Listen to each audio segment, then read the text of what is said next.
एक समय की बात है। असम के एक छोटे से गांव में दो भाई रहते थे।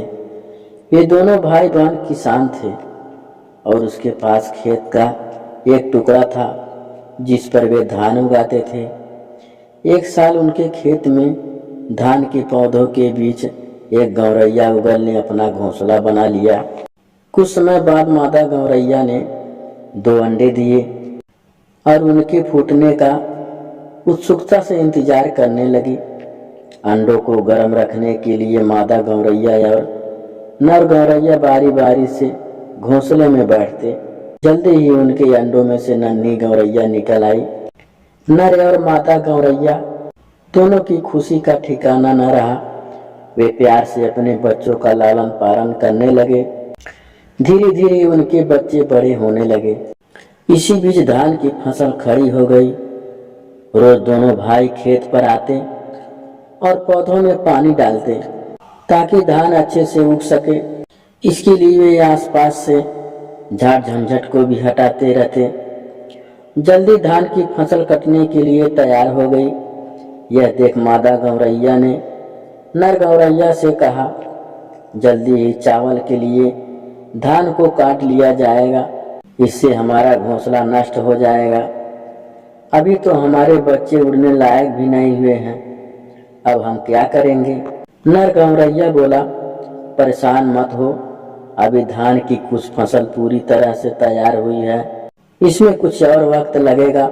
हम अगले हफ्ते ही अपने बच्चों को उड़ना सिखाना शुरू कर देंगे। जल्दी ही वे अपने बच्चों को उड़ना सिखाने लगे। रोज वे उन्हें उड़ने के लिए कहते, पर बच्चे तो अभी बहुत छोटे थे, यहाँ तक कि उनके पंख भी पूरी तरह से नहीं उगे थे। फिर एक दिन उन्होंने दोनों भाइयों को बात करते हुए सुना, यह फसल पकने के लिए तैयार हो गई है। छोटे भाई बड़े भाई से कह रहा था। बड़ा भाई बोला, तुम ठीक कह रहे हो, हमें जल्दी ही कटाई शुरू कर देनी चाहिए, लेकिन यह बहुत ही बड़ा खेत है और हम अकेले यह काम नहीं कर सकते। छोटा भाई बोला, हाँ मैं भी यही सोच रहा था, चलो चलकर इस बारे में गांव की परिषद से बात करते हैं। अगर सारे गांव वाले हमारी मदद करते हैं तो हम एक ही दिन फसल की कटाई कर सकेंगे।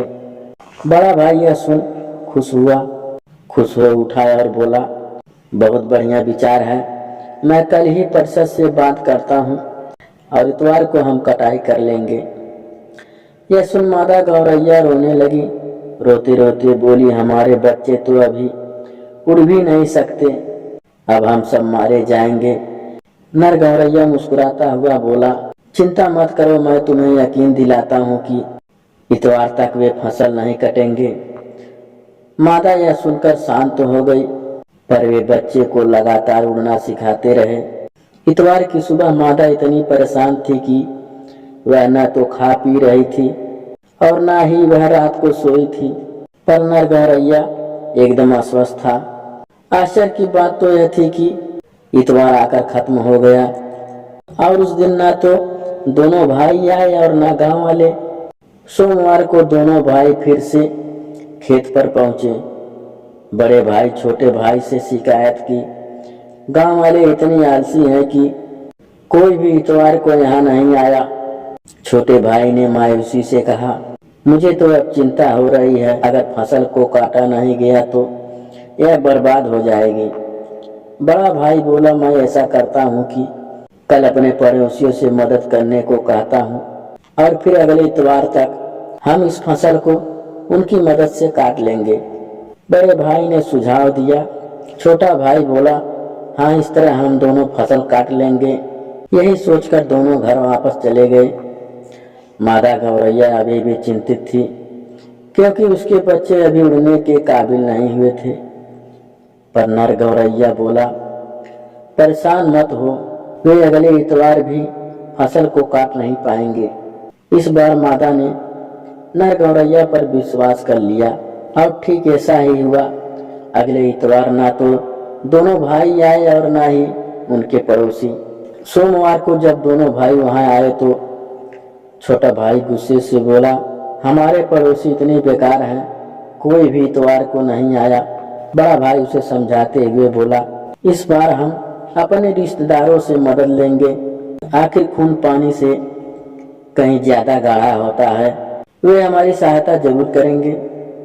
छोटा भाई कुछ सोचते हुए बोला, ठीक है, हम अगले इतवार को फसल काटना शुरू करेंगे और 3 दिनों में पूरी फसल काट लेंगे। यह बातचीत सुन मादा गौरैया ने नर गौरैया को देखते हुए कहा, अब तो हमारे बचने की कोई संभावना नहीं है। नर बोला, अब हमारे बच्चे थोड़ा उड़ सकते हैं, इसलिए अगर हम पूरी रात कुछ दूरी तक उड़ सकें तो हम यहाँ से निकल सकते हैं, पर मुझे नहीं लगता कि वे इतवार भी फसल काटेंगे।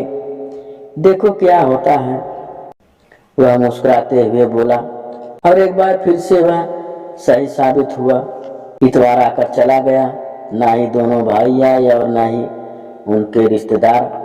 अगली सुबह जब दोनों भाई खेत पर आए तो बहुत ही परेशान हालात थे। बहुत देर तक वह शांत खड़े रहे। फिर बड़ा भाई बोला, भाई हम इस तरह धान को नष्ट नहीं होने दे सकते, हम कल आकर खुद ही इसे काटने का काम शुरू कर देते हैं। छोटा भाई उससे सहमत हुआ और बोला, हाँ यही ठीक रहेगा, हमें फसल काटने में 6 दिन लगेंगे, पर कम से कम इस बार फसल कट तो जाएगी। नर गौरैया उनकी बात सुनने के बाद मादा से बोला, आज रात ही हमें यहाँ से जाना होगा। मादा गौरैया बोली, हो सकता है वे कल भी फसल ना काटें, आखिरकार वे तो कब से इस काम को टालते आ रहे हैं। नर गौरैया बोला, अब तक वे अपने काम के लिए दूसरों पर निर्भर थे, इसीलिए उनका काम पूरा नहीं हो पा रहा था, पर अब उन्होंने इसे खुद करने का निश्चय किया है, अब तो काम पूरा हो ही जाएगा। उस रात गौरैया उगल अपने बच्चों के साथ वहां से उड़ गया और अगली सुबह दोनों भाइयों ने फसल काटना शुरू कर दी।